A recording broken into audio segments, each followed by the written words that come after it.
Welcome, everybody. Hope you had a good weekend. Something is very wrong with Donald Trump's transition.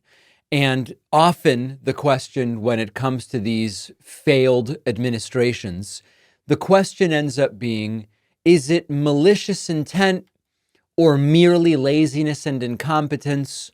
Or why not both? That's also a third possibility. Let me tell you what's going on.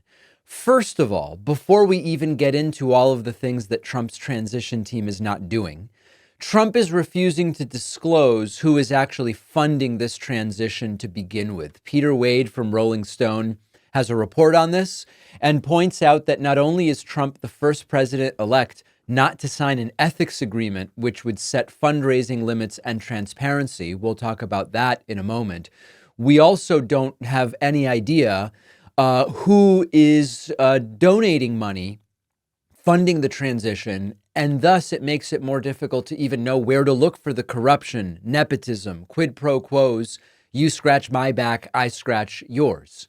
The article details the way that this goes and what would typically be expected. The Trump transition team, according to the New York Times, has privately created an ethics code and conflict of interest guidance for transition staff, but there is no legal requirement, legal requirement with regard to how any of this is ultimately going to be handled. The article also points out historically, presidential transitions, including Trump's own in 2016, signed an agreement to receive financial assistance from GSA, that's the General Services Administration. In exchange for getting some money from the GSA, they also have the ability and wherewithal to monitor how you are funding and managing the transition. When you accept that money, you agree to abide by certain conditions. Those conditions limit individual donations to $5,000 and require transparency. Without disclosing donors, we also would be worried about foreign influence. So let's start with why this is so important. You may recall that in 2016, we had a long list of people that we knew to watch during Trump's presidency because they had donated to Donald Trump's transition, to the inauguration, and in a lot of different places. We didn't have to go fumbling around in the dark when we would see, oh, this is a really weird thing Trump is doing, seems to be providing some kind of favor. This is advantageous to these companies or these individuals. Then you go and you look and you see, oh, they funded the transition, they funded the inauguration. Now, all of a sudden, we understand. Obviously, the name of the game is hiding that, obscuring that, making it difficult for people to know who you even owe the favors to. So this is part one of what's going on here. The second part of this, and this is arguably as or more important about this transition gone wrong, as reported by the Daily Beast, Trump team still hasn't signed the transition documents.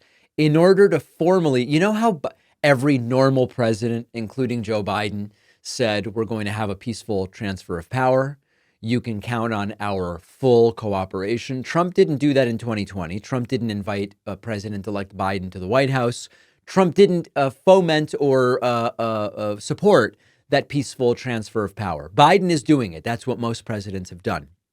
But in order to kick that off, in order to start sharing information about what's going on, in order to start briefing incoming staffers and getting them up to speed about what's going on so they know what will be on their plates when they come into office in January, the Trump people need to sign some documents. They're not doing it. The Daily Beast reports, Press Secretary Karine Jean-Pierre said Jeff Zients, Biden's chief of staff, has consistently reiterated a desire to work on ensuring a smooth transition of power. The problem is that Trump's transition team has still not signed the key documents needed to facilitate that. This came up during a press briefing. There are memoranda of understanding that say, here's who's coming in, here's who you'll be working with, here's what we will provide, let's officially get this thing going. They haven't done that. They just haven't done it. So they are preventing that process from starting. She added, Karine Jean-Pierre did, their teams continue to stay in touch. They're trying to move this forward. In the absence of signed MOUs, the current government cannot begin the process of providing briefings or security clearances for incoming officials. Crucially, the FBI also remains unable to conduct any background checks on Trump's prospective cabinet. That is a critical aspect of this. Number one, calling something mandatory doesn't really mean anything if there isn't a method of enforcement. Well, it's mandatory that you disclose your donors for the transition. Well, they're just not doing it unless you have a way to enforce it. Slapping the name mandatory on it doesn't really do anything. Well, they need to sign these memos in order. Well, if they're not doing it and there's no way to force them to do it, if there's no enforcement mechanism, saying that it's mandatory doesn't really matter.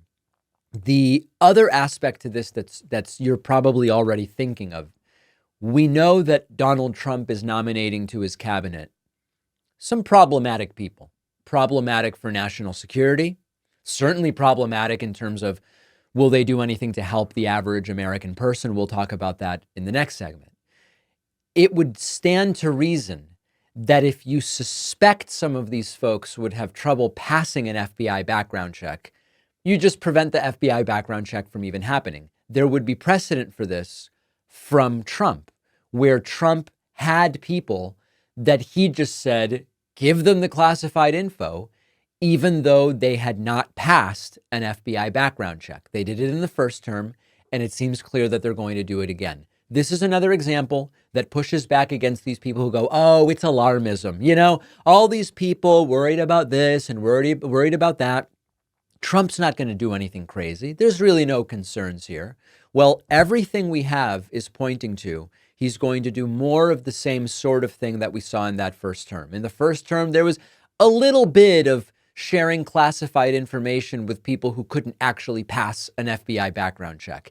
In the second term, so far, they are preventing the FBI from even starting the apparatus of background checking the people that Trump is nominating. Could Tulsi pass an FBI background check? I don't know if she could. Could Pete Hegseth pass an FBI background check? Could Sebastian Gorka pass an FBI background check? I'm not sure, and we may not find out. So it's just another example of how what Trump sort of started a little bit to do here and there in that first term, his plan is to scale it up. He's saying he's going to scale it up, and the actions so far suggest that as well.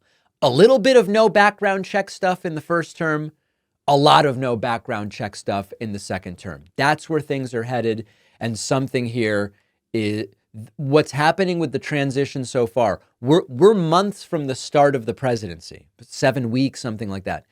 What we're seeing just with the transition is already a sort of red alert, what the hell is going on here moment. You watch YouTube, you listen to podcasts, you've heard a ton of ads for VPNs, but all VPNs are pretty much the same except for one. Our sponsor, Private Internet Access, is the only VPN that can confirm your internet activity is not being logged. Their software is fully open source, so you can see that traffic isn't being logged. Their systems are also independently audited by the Big Four accounting firm Deloitte to confirm nothing is being logged, and they've demonstrated multiple times in court they have no record of user activity. Everyone should use a VPN when they connect to the internet. Hides your IP address so governments and big tech can't track you, and you can access Netflix and Hulu content not normally available in your home country.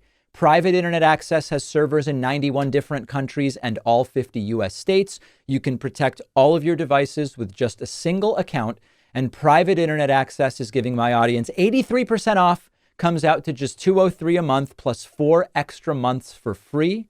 Go to piavpn.com/Pacman. The link is down below.